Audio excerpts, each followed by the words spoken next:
Hello friends, घरचा स्वयंपाक या चॅनलमध्ये तुमचं स्वागत आहे। तर आज आपण बनवणार आहोत भेंडीची भाजी। तर ही भेंडीची भाजी बनवायला खूपच सोपी आहे। व्हिडिओला सुरुवातपासून ते शेवटपर्यंत नक्की बघा। चला तर मग रेसिपीला सुरुवात करूया।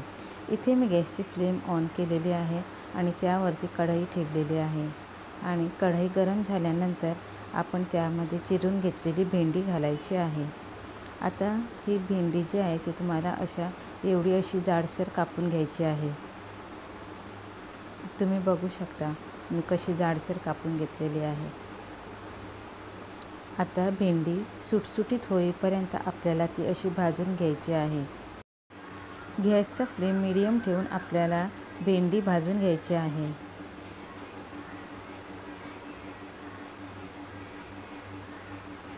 आता इथे आपली भेंडी जी आहे ती व्यवस्थित भाजलेली आहे। तुम्ही बघू शकता एक एक भेंडी अशी सेपरेट होऊन आलेली आहे आणि ती व्यवस्थित भाजून घेतलेली आहे। आता आपण ही भाजी जी आहे ती दुसऱ्या प्लेटमध्ये काढून घेणार आहोत आणि आता ह्याच कढाईमध्ये आपण 2 टेबलस्पून तेल घालणार आहोत। इथे तुम्ही बघू शकता मी 2 टेबलस्पून तेल घेतलेला आहे। आता यामध्ये 2 मोठे कांदे चिरून घेतलेले आहेत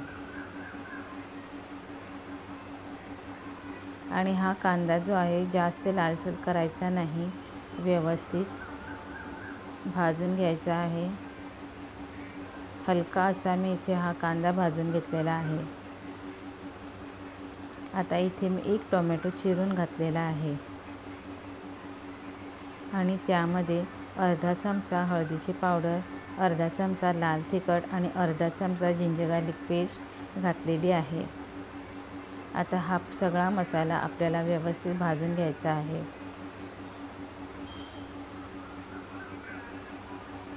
आता ही जी भाजून ठेवलेली भेंडी जी होती ती यामध्ये आपण ॲड करणार आहोत आणि आता आपल्याला जितकं मीठ हवं तितकं आपण यामध्ये मीठ घातल्यानंतर आपल्याला आता भाजी व्यवस्थित मिक्स करून घ्यायची आहे।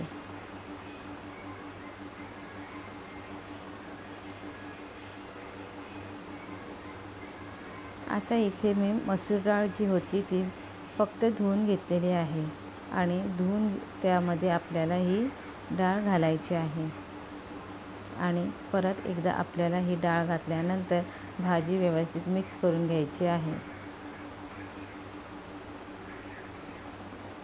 इथे आपली भेंडीची जी भाजी आहे ती जरासुद्धा चिकट होणार नाही, कारण अगोदर आपण व्यवस्थित ही भेंडी जी आहे ती भाजून घेतलेली होती।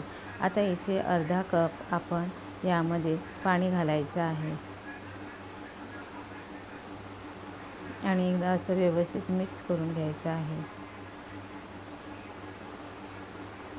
पाणी घातल्यानंतर तुमची भाजी जरासुद्धा चिकट होणार नाही, त्यामुळे तुम्ही बिंदास यामध्ये अर्धा कप जो आहे तो पाणी वापर करायचा आहे। आता याला झाकण लावून आपण 10 मिनटं मीडियम फ्लेमवरती ठेवणार आहोत। अगोदर आपण हाय फ्लेमवरती ठेवायचा आहे, नंतर गॅसचा फ्लेम लो करून 10 मिनटं मीडियम फ्लेमवरती आपल्याला हे ठेवायचं आहे। इथे बघू शकता आपली जी भाजी जी आहे ती व्यवस्थित शिजलेली आहे आणि यामध्ये डाळ जी आहे ती थोडी कच्ची आहे, त्यासाठी आपण परत एकदा यावरती झाकण लावून 5 मिनटं मीडियम फ्लेमवरती ठेवणार आहोत। आता इथे आपली भाजी जी आहे ती व्यवस्थित शिजलेली आहे। यामध्ये जी डाळ वगैरे घातली होती ती पण आता व्यवस्थित शिजलेली आहे। तुम्ही बघू शकता चिकटपणा या भाजीमध्ये जरासुद्धा नाही। रेसिपी आवडली असेल तर नक्कीच लाईक करा।